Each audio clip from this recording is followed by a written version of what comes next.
I got a small one for you today, fellas. Sorry, I'm just imagining that's what you say to your girlfriend. Anyway, so I don't know why, but I haven't looked at any Legends figures on this channel before, or at least not that I can remember. Which is weird because Legends is what got me into Transformers back when I was younger. So I don't know why I haven't gone over them, because I have a lot of them. So yeah, maybe I'll do more videos on them in the future. But for now, I think we should start off with what many consider one of the best, not Legion figures, but one of the best Transformers figures of all time. Transformers War for Cybertron Trilogy Kingdom Core Class Soundwave.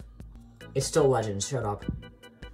So may I just say, this is one heck of a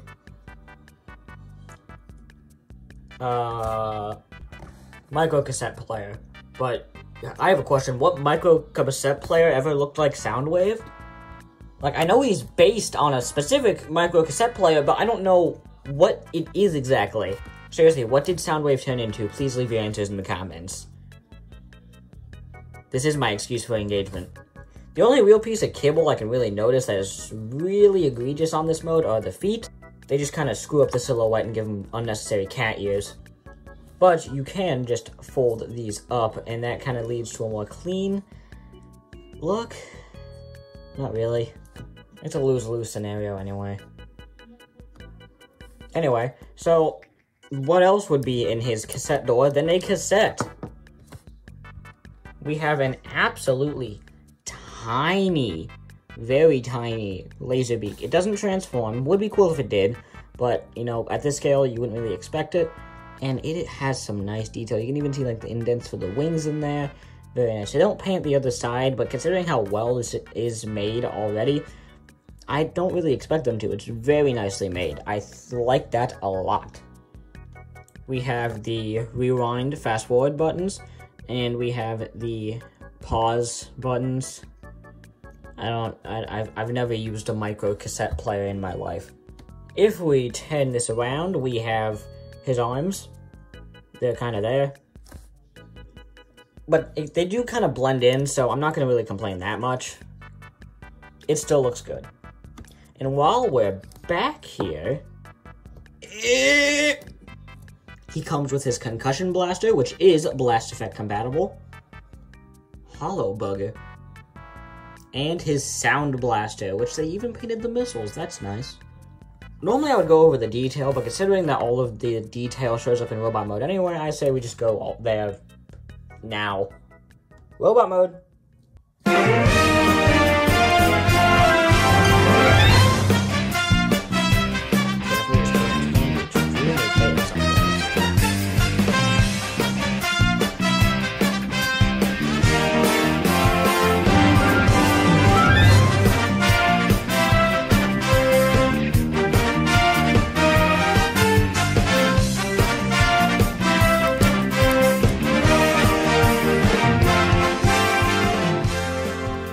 It's not a part of the transformation, but Soundwave's always going to have a shoulder cannon.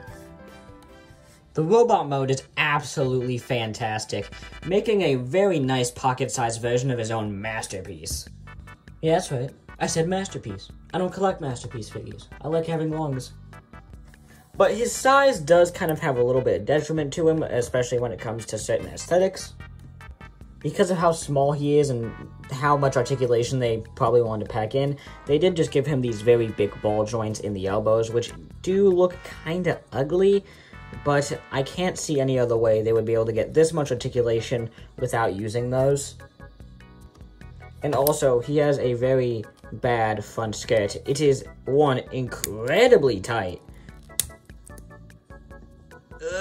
and it stops halfway through his entire torso. But also, the front skirt kind of ruins the aesthetic when you're trying to make him get into some really high running positions. But outside of that, no, we all good. I mean, there's a little bit of paint mishap going on right there, but that's fine. He has a very nice gold paint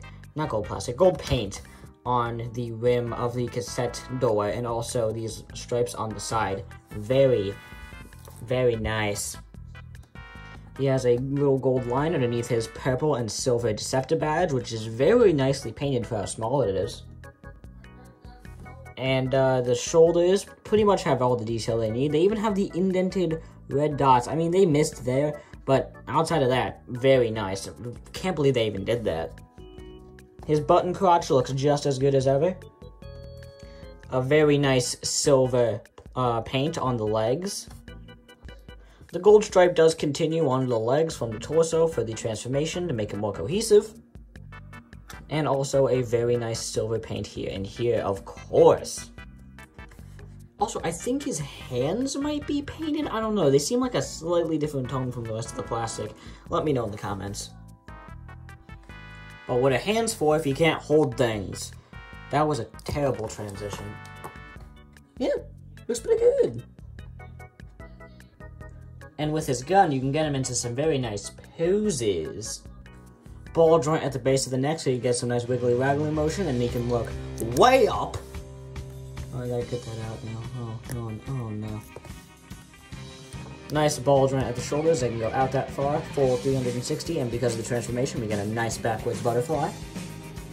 We have a ball joint at the elbow, which gives us a nice little rotation at the bicep, and a 90-degree bend and rotation. And he has sword wielding this, though I'll be damned if he can find a sword for him. He can't kick that high, but if you do move the... you can kick that high. You can cheat it for a little bit more. His legs can't go back that far due to that little useless butt flap. Rotation at the hip. A nice 90-degree bend at the knees. Mobster knees. An extremely tight ball joint at the ankle, and they can go down a lot. No pivot though, a slight pivot. The posability for a figure this size is incredibly nice. You can get him into pretty much any single pose you want, except for a good running pose because of that aforementioned unmobile butt flap. But yeah, he can pretty much do everything you want. The head is absolutely stunning.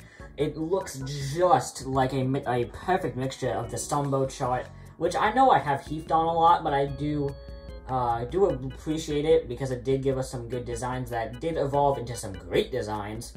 But, you know, I feel like we shouldn't commit to that chart completely. Yeah. Anyway, the head sculpt. It has a perfect mix of the Masterpiece and the Stumbo chart, which is super nice. With a nice pair of pretty red eyes. I do prefer my Soundwaves having yellow eyes though, so... The silver paint does seem a bit splotchy around there. but it's not that bad, and you can't really notice it. Comparisons. Fix it. Little Big Shockwave. Big Optimus. Okay, I don't want to do anymore. Final thoughts. Buy it, buy it, buy it, buy it, buy it, buy it, buy it, buy it, buy it, buy it, buy it, buy it, buy it. It is one of the best figures, period, to come out of the War for Cybertron trilogy. And the War for Cybertron trilogy, for the most part, was nothing but hit after hit for a very long time. So, with that said, this blows most of that out of the water, and that is saying something. Now listen, I wasn't expecting to like this figure that much. I actually skipped on it for the better part of 2 years. I am not kidding. I only bought this and the Kingdom Core Class Megatron because I found it at a pottery shop. I'm not kidding.